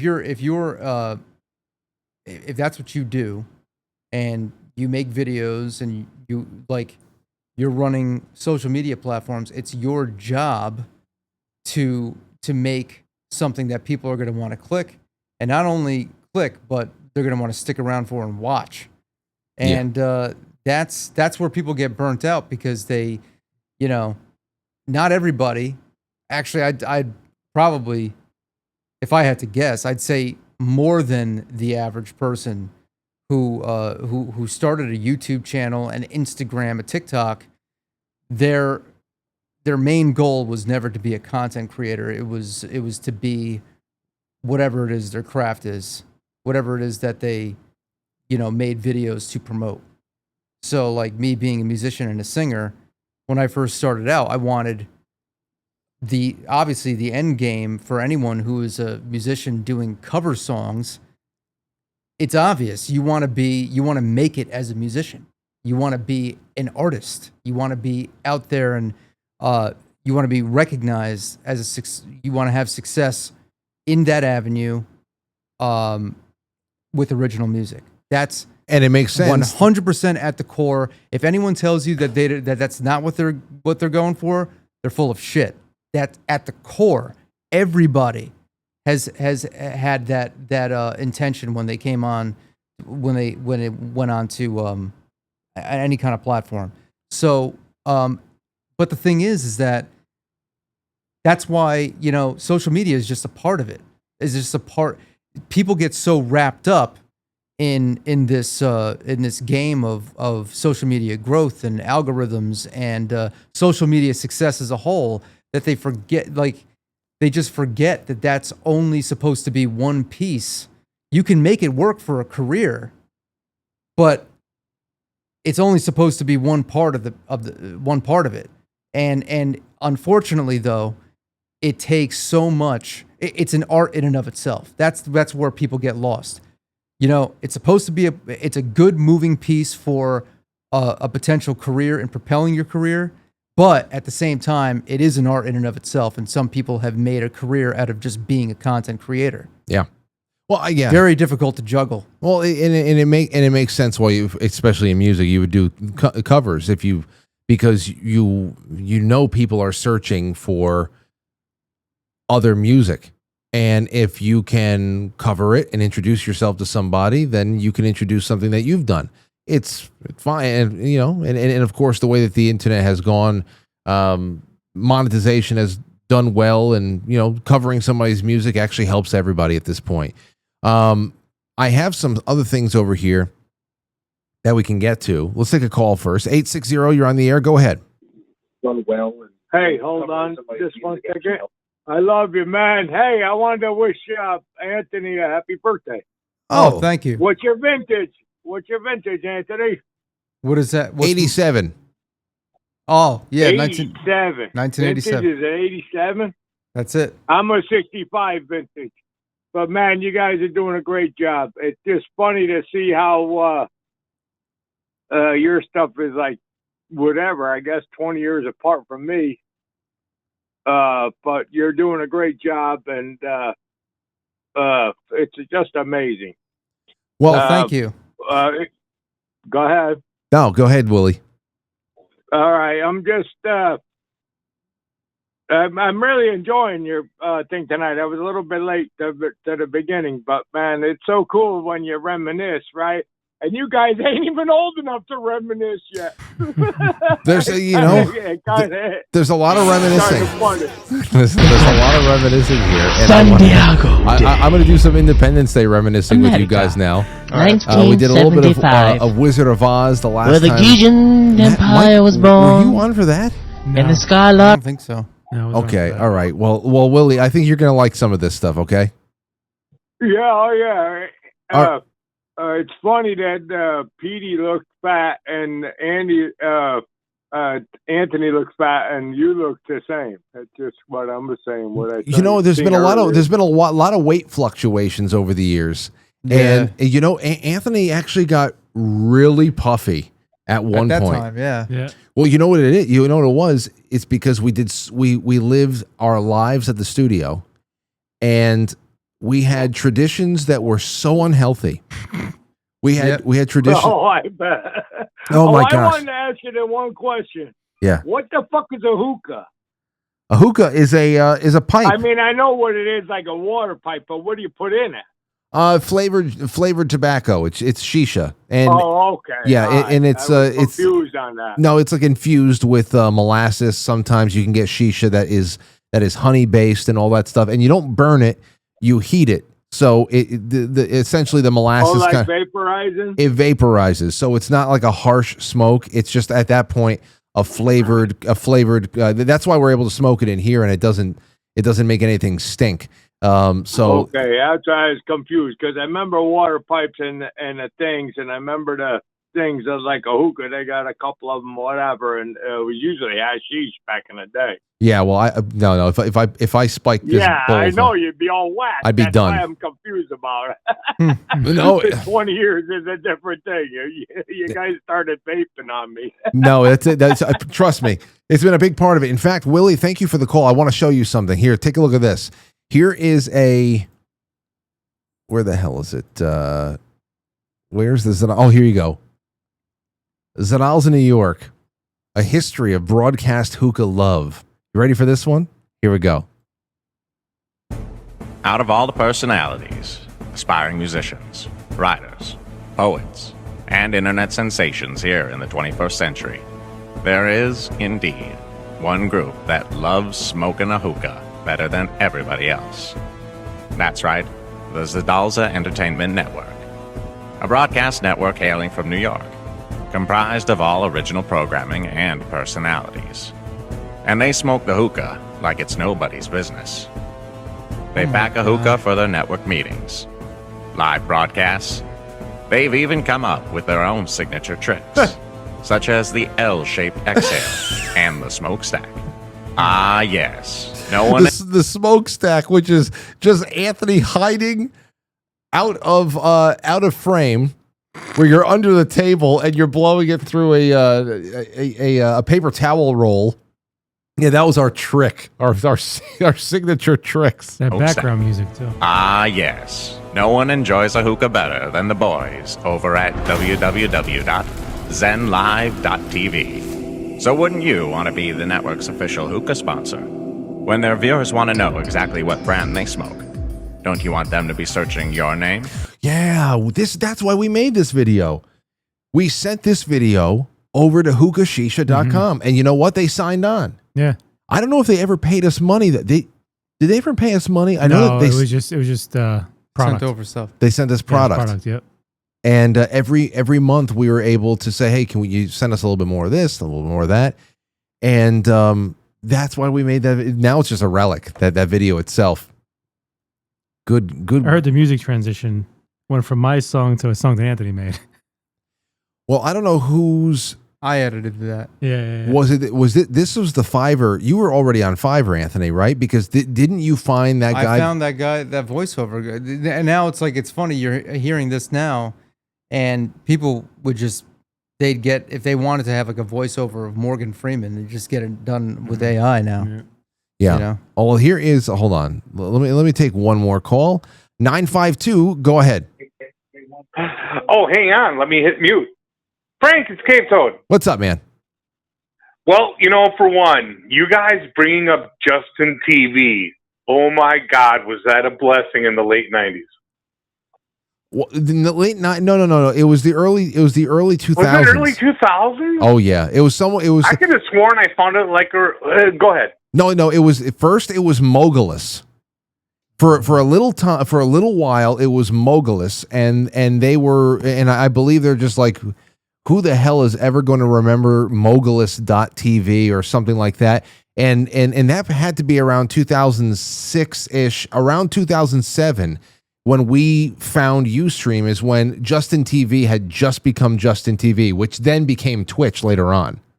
Oh my goodness, I can't believe it's that late, because we used to watch, we were trying to watch, I was a Packers fan, we were trying to watch games, but find them online instead of going to the bar or whatever.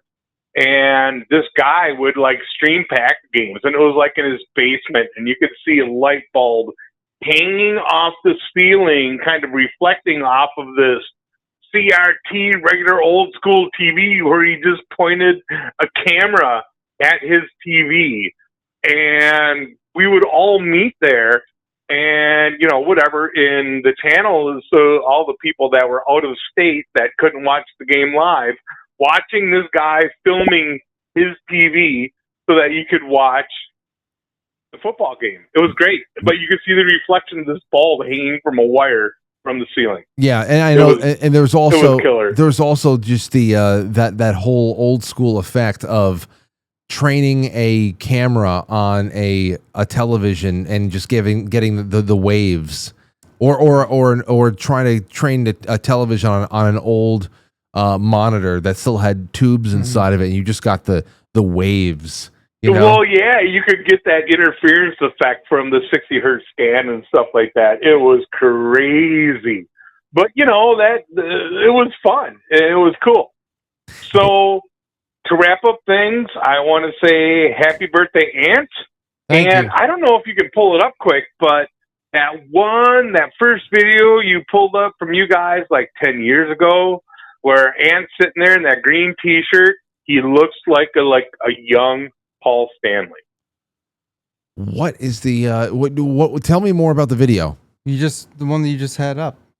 Yeah, the one that you played a little while ago. Oh. The first one from Zedalza, or however I'm supposed to pronounce it, where he's sitting on the couch or whatever it is with the green T-shirt on.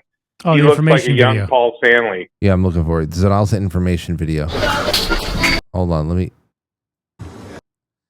This Paul Stanley?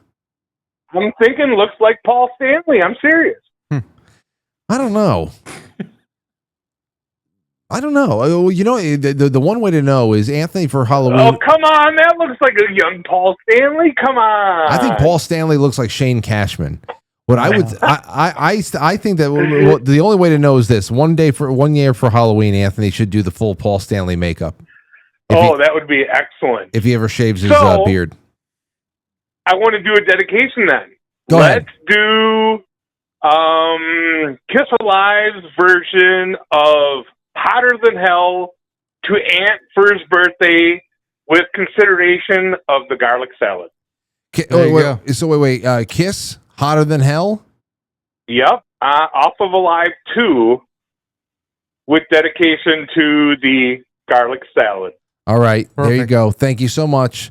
Thank you for this. Have a good one. You too, man. Thanks for the show. All right, Cave Have Toad. a good one. So because we only have a few minutes left, let's play this. Hold on. Harder than hell. Yeah, let's get to that. Hold on. Right here.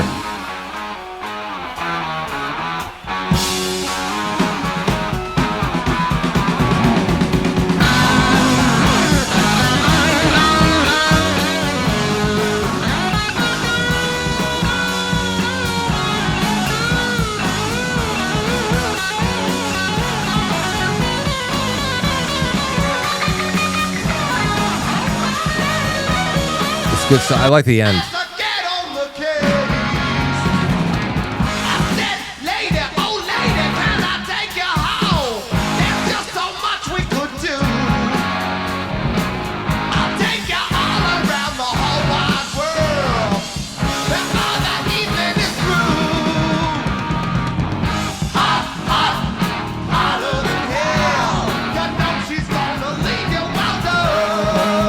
What was that other one? God of Thunder? Or what was it called?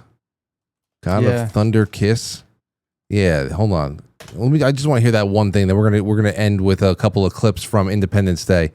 And then let's see, God of Thunder.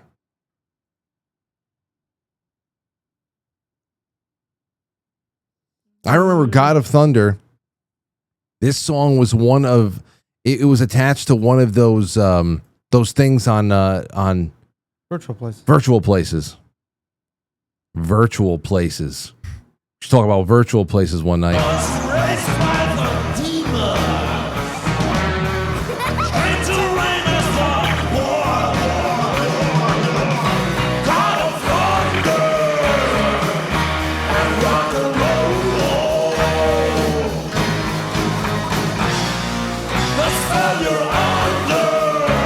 We should cover that.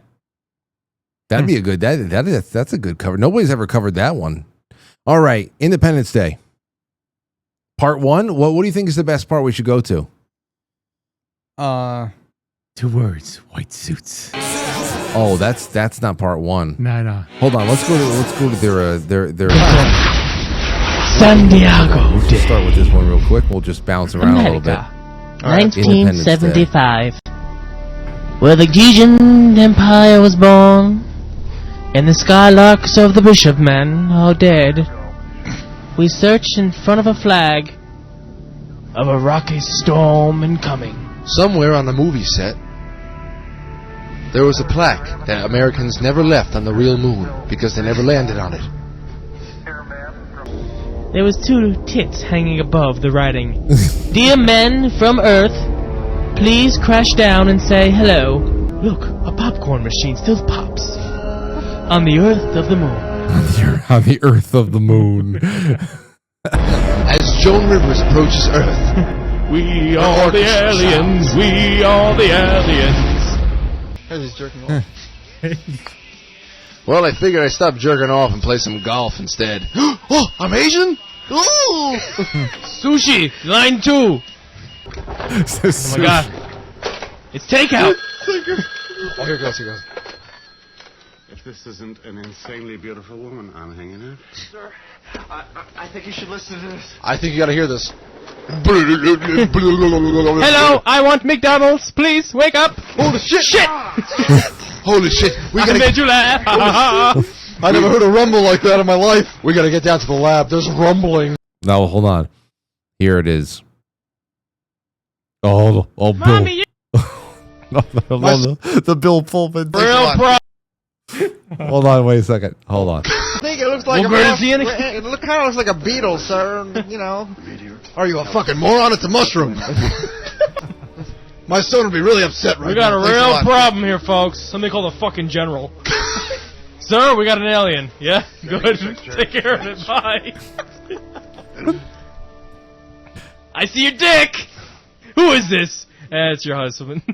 It's the Heisman Trophy. I'm reaching in my pants. I'm it so feels happy. so good. Hi, Mom. Yes, I'll see you in the bathroom. Mommy, you're gonna die half in the movie. Hey, George. Morning, black man. Listen, Connie, just tell Jeff Goldblum, I have a feeling there's aliens that are going... Hold on. Let's get Jeff Goldblum. To decompose. Wow, you've turned into a real... What the fuck? What's happening to the audio? Hold on, wait. Tell him to bring his friend that goes, hey, Ma! Oh, my God! Oh my God! Oh my God! David! Yes. I told you I'd bring my work home. Who is this? Hey, do you have any idea how long it takes for those cups to decompose? Wow, you've turned into a real faggot, son. What are you doing? I'm sitting down having a sandwich. What? Oh, David! Oh, David! Here he goes. Son, I was ignoring you. Hello. What's the big David, I just got a fresh little come Did you just hear what he said? This means that there Did you hear him? No. David, I got a fresh little cum. aliens. Come on, guys. Go wash your hands. It's sunny out. Bye. I can't read this book. It sucks. Oh, wow. General, isn't this your son's drawings again? What are they doing in this fancy, schmancy little suitcase? I'm going to go out the window. If you guys are not going in 5 minutes, I'm leaving. Michael, is that tea? You don't invite me to in the aisle? Oh, my God. Oh, my God. Hey, I'm gay. Shake my dick and sugar me down. Boom. Yes. Bye. Dancing out of the Northern Desert in Iraq. Oh boy. All on Ustream, by the way. That's accepted. It's accepted now. We can do that again. Oh no, what's going on? Take these goddamn masks off our faces. What are we? We're dead. I repeat, dead. Bye. Dead!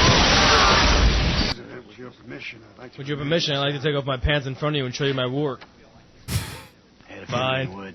I know you would. Thank you, bastard. And what happens? He called him master. Can you imagine if the generals would call the president master? Thank you, master. They do become hostile. We show them our dicks and we run. Then you and I are finally free. Maybe you can pick which one you want to use when you get older. It begins. Now what do we do? We sit here and we wait to die. What are you kidding me, bitch? Will Smith, wake up! Break your little arm. Get over here, boy. Get off my son. I won't suck your dick ever again, bitch. Yeah, suck your neck. Yeah, all over your bitch. Oh, high as a motherfucker out here. Damn. Oh. Hot dog, damn. Oh my God. There's a giant portobello mushroom over Los Angeles. Oh my God. David. Let's do what Gandhi did. This voice got worse. What happened? Let's do it. Do it. Get a new voice box. Call your doctor quick. David. David. Not really. Countdown. We're gonna count down to what, David? Oh my God, you woman. Show me your dick, David. And then you become straight. Oh my God. My fellow Americans, it's needless to say. I won't be leaving in 5 minutes, bitch. Why? Because I want to stay. That's why. See, bitch, I'm leaving. I got to go. Hey, what are you doing in there, man? Get the fuck out of my car, bitch. Shoot them chicken legs. Oh, he's so charming. You think about how his life. This was 5 lives ago for him. Yeah. Oh yeah. He's got He's got nothing left. Yeah, I know he's getting fucked in the ass by Diddy too. I know. He's got nothing left. Do a girl, Will Smith. Sorry, bitch. Too much weed in this motherfucker. Oh man. What about Dad? Dad's dead. Mom, we're going. No, I'm not going anywhere. I'm not going anywhere. I have a life here. I have a MySpace account. I have a boyfriend. We're leaving without you. We're going to live with Uncle Hector in Tucson. Hector's dead. I killed him with the same gun I killed your father with. Look at me! Boom! Hector's dead.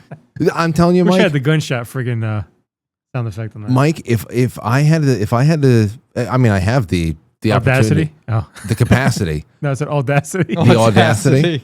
I would. Oh shit! I would recut all of this where it's just you and I have a Anthony. really bad feeling about. I would. Or I wouldn't Hold on. But shouldn't go on top. Wait. Of the goddamn. Oh, here it is. Spielberg's End with this one. to flat Come on now. Stop it. Start now. to see if they do something back. Tell him. David, shoot him! I know why we have satellite disruption. Oh, do you? Draw me out a picture, you faggot. See, the eyes go over here, the nose is over here, the ears, and you got the mouth right here, and you got the hair. Here's the hair right here. See? There's me in 20 years. That's amazing, David. You're retarded. I'm leaving. Okay, fine. I'll make it a little better, put a little more hair, a little more oldness. So Excuse me, Mr. President. They're starting. Don't disrupt me. I'm watching my friend over here draw a picture of himself. It's not even amusing. I gotta go. Well, that's my new clock. Do you have one of these? I don't think so. $20 now. No. That's it. That's it. He dropped. That's it. That's the end of it. Oh man, and it gets better. There's 5 parts of that. Once they get to Area 51, yeah, and Anthony gives you credit for it. Once we get to that point, when when he's down in Area 51 with the other guy, it's just you locked in, Mike, for this particular movie in such a way where all the characters stayed very consistent. Yeah. And it was almost like you were unconscious when we did this stuff. You just get into a mode, but nothing beats King Kong and that one part that we can never find again. I know. That kills me. King Kong 1932, 1933, whatever it is. Anthony and Mike, it was one night that I was not present. We started off doing King Kong 1933 together. And I think I did part 1 with you guys. And then it might have been a night that I was at my girlfriend's house at the time. Or it might have been that week or that extended weekend in January of 2008 when I went to Myrtle Beach with her. And you guys did the show while I wasn't there. And I think I've seen it. I obvious because I was probably watching, but it's part 2, I think. I think it's part 2 of King Kong. Or it might have been part 3.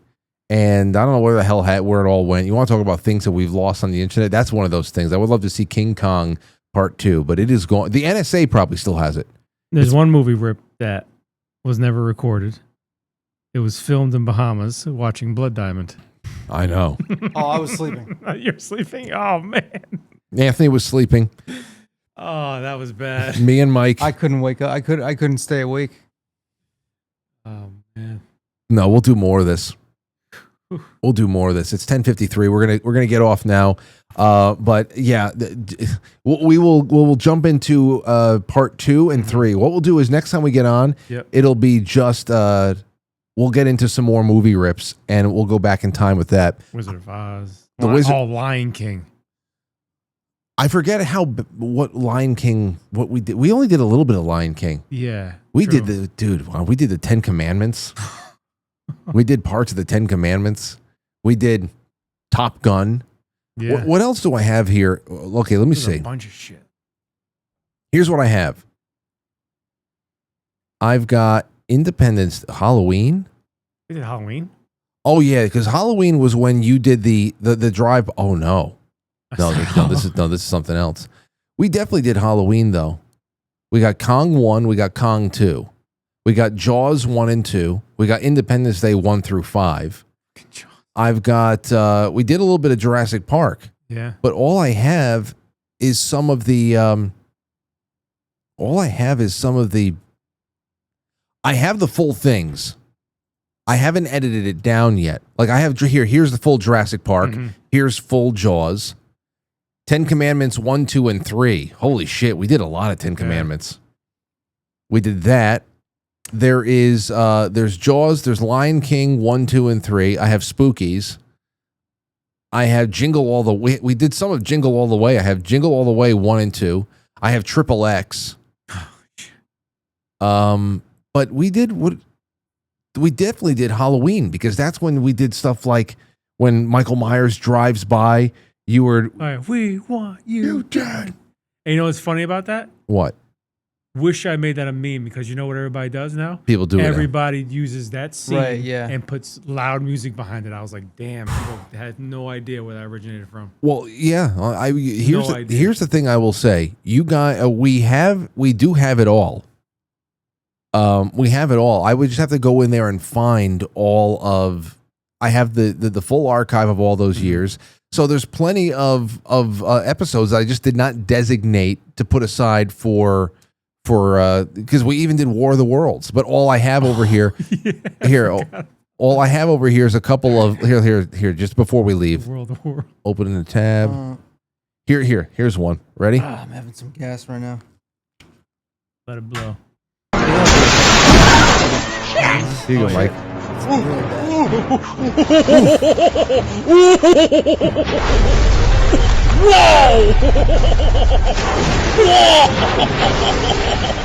I don't believe this shit.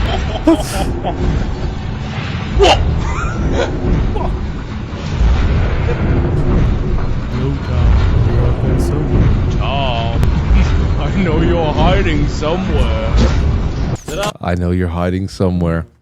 All right, well, there's a lot, and we'll dig through it. Thank you guys for hanging out with us tonight, and Yeah. happy fall to you, and happy birthday to Anthony, who just ran out because he's having a gastric attack. We'll talk to you guys soon. Enjoy the rest of your weekend. Bye. Bye-bye.